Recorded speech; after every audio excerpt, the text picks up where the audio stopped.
How are you guys? This is Parker Webb, and this is the first cooking segment of our Surviving and Thriving video series. And today we're just going to do some basic cooking tutorials for you. And for our first cooking segment, one thing that I know is that during these times, going to the grocery store is really scary and sometimes even dangerous. So today we're going to cook a meal for today that has all very available ingredients that are really inexpensive and easy to find around the house, so you don't have to go to the supermarket for one small little thing. We're going to use a couple of substitutions today just to make it easier to make everything available. And I hope you guys enjoy.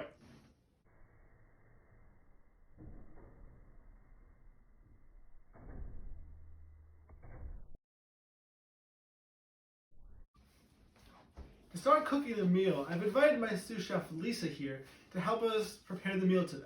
Hi, how are you? This is going to be a real easy and fast recipe using things that you might have in your kitchen, in your fridge, or in your freezer. Today we're going to go with an inexpensive cut of chicken. I have chicken legs. This whole package of 6 was only $1.35 at my market on sale, so see how inexpensive. So you could do a nice meal for 2 or 3 with this. Basically what we're going to do is bread these chicken legs and do a nice easy vegetable with it.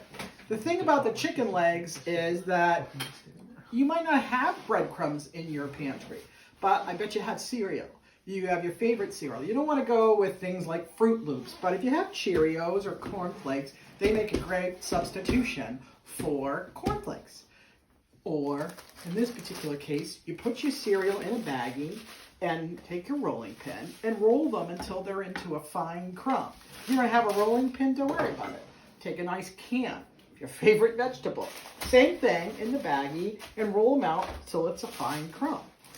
The other thing we're going to do is show you the old trick to breading chicken, or actually any kind of meat that you might want to stick in your oven or even fry. 3 ingredients. We've got flour, egg, and then the breadcrumb. We're going to start preparing this easy meal. I've removed the chicken from its package from the grocery store. I have my ingredients that I'm going to use to flour, dip in egg, and then the cereal with some seasonings. I'm going to do that for you in real time. I just want to be sure to let you know is to take a little bit of water, not much, just a little bit, dampen the chicken just to make sure that all the flour actually sticks. And don't forget, in this time, washing your hands first is very important. I've already done that. So you take your dishes. I have a prepared sectional dish that's used for this type of thing, but you can use a bowl, you can use a pie plate, you can use something that pie plate to throw away, whatever. So we take about a half a cup to a cup of flour, depending on how much chicken you actually have. You can add more later if you have more chicken. I have 1 egg at this point that I've cracked, and I'm going to put right into my second dish right here, like that. You may require more eggs. It kind of depends, like, again, on how much chicken you're actually doing. And then for the third item, these are the cornflakes that I crushed earlier. We're going to be using the cornflakes as the dredging for the breadcrumbs that you don't have. In this case, you could have used, like I said, any kind of cereal. You could probably even use the fruity cereal, but probably not your best choice. So we have those things in here. You can use your fingers. My suggestion, if you're going to use your hands to do this, use one hand the whole time. Keep one clean. It's a lot easier to go through each item as one clean hand and one dirty, so you're not stuck with the breading in both hands. Take your traditional kind of dish, whatever your baking is, something that withstands the heat. Get your baking spray. Just spray the bottom real quick, just so the chicken doesn't stick to the bottom. So as easy as this is, we take 1 piece of chicken, you just dredge it real quickly in the flour, and we roll it in the egg. I'm going to use my hands because it's easier for me, but if that kind of not your thing, don't worry about it. And then the third thing is in the breadcrumbs. In my breadcrumbs, I was just showing you could use them straight as you like. I like to add just a little seasoning, a little salt, a little pepper, just to give it a little bit of extra taste. You can do whatever you want. You could put in oregano, basil if you want to make an Italian type chicken. In this case, just a little extra salt and pepper. Then we take the flour, egg, and now into your cereal mixture. So this looks pretty easy. And we just arrange them in a pan. So you continue doing this till all your chicken is dredged and egged and into the breadcrumbs into the pan. You want at this point to preheat your oven to about 350. When that's all ready to go, you take a little bit of just cooking oil if you have it, or olive oil, whatever you've got on hand, and you're going to want to dredge a little, dribble a little bit on top of all your chicken, just to give it that kind of like oven fried taste when you're finished. It's very easy and very inexpensive. Like I said, the eggs I had, the oil I had, the cereal I had. In my oven goes this chicken, and my chicken was $1.35 for 6. So you can find a more different cut of chicken. For example, you might want a cutlet, or you might want wings, whatever, it all works. You could even do this with pork if you had to do it, or something like that. But for the most part, then we stick it in the oven for 350, and come on back when we're done. We'll show you the next part of the recipe. Now that the chicken has been breaded, we're going to throw it in the oven and cook it. But first we have to put some oil on it, just a little bit, just so it becomes crispy. Not too much, just kind of a little oven fry, maybe a total tablespoon altogether. You don't need the oil, certainly, but gives it a little extra crunch. Then after the chicken has been prepared, we're going to preheat our oven to 350 degrees like so. Now that we've preheated our oven, we're going to make a few quick and easy sides in the meantime. Side dishes are personal choices, obviously, but during this time you might have a bag of potatoes, some fresh vegetables, or some canned vegetables. My suggestion, if you have the potatoes, give them a quick wash underneath with a brush, loosening any dirt. Puncture them quickly with either a fork or a knife so they don't explode. Now you can put the potatoes right in the oven with the chicken, so almost like one oven meal.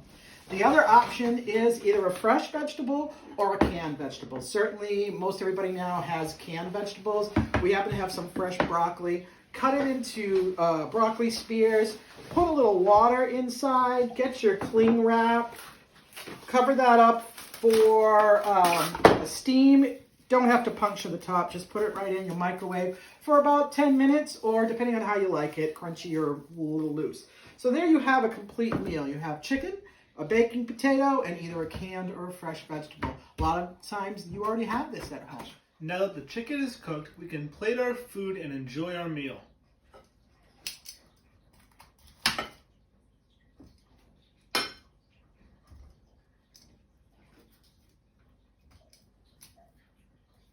Enjoy! Now that we've made an entire meal, we wanted to end by making a simple dessert. This dessert is an internet sensation coffee drink, which is really easy to make. This has gone viral during this corona pandemic, of people at home using all the ingredients that they have at home, again, to make something fun or different. It is popular in South Korea, but they also have it in Pakistan and India. Park's going to make it right now. We have 2 tablespoons of regular white sugar. Goes into a bowl. You can either put it in your mixer, or you can certainly mix it at home in a regular bowl. 2 tablespoons of instant coffee, and 2 tablespoons of hot water.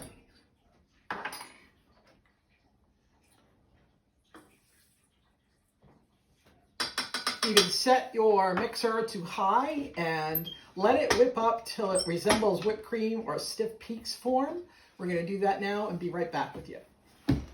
Now that we have it whipped, we're going to start to create the dessert. As you can see, it got really fluffy in the mixer. It took us about 5 minutes. And what you do now is you actually want to put the milk in first, which is very counterintuitive comparing to many other coffee drinks. As you can see, you want to fill it about halfway, a little bit 3/4 of the way. Make sure that only a little bit of the ice is showing. Now through this, you put your whipped coffee on top of that, which will slowly begin to dissolve in the milk. You just spoon it over like so, removing your spoon if necessary. Now that you've mixed the ingredients together, it should look something like this. And you can either mix the coffee together or drink it straight. What I like to do is I like to add a couple more ingredients to spice it up a little bit. We can both put caramel syrup and chocolate syrup in it, just to give it a little nice topping and make it a little sweeter. You just want to add a little bit onto it, just like you would at if you do that on like a latte. When you're done with it, all you have to do is just enjoy. Delicious. Thank you for watching this installment of the video series Surviving and Thriving. Please feel free to like, comment, and subscribe to our channel. And please stay tuned for the next video, which is Max and Tyler giving you helpful home fitness tips.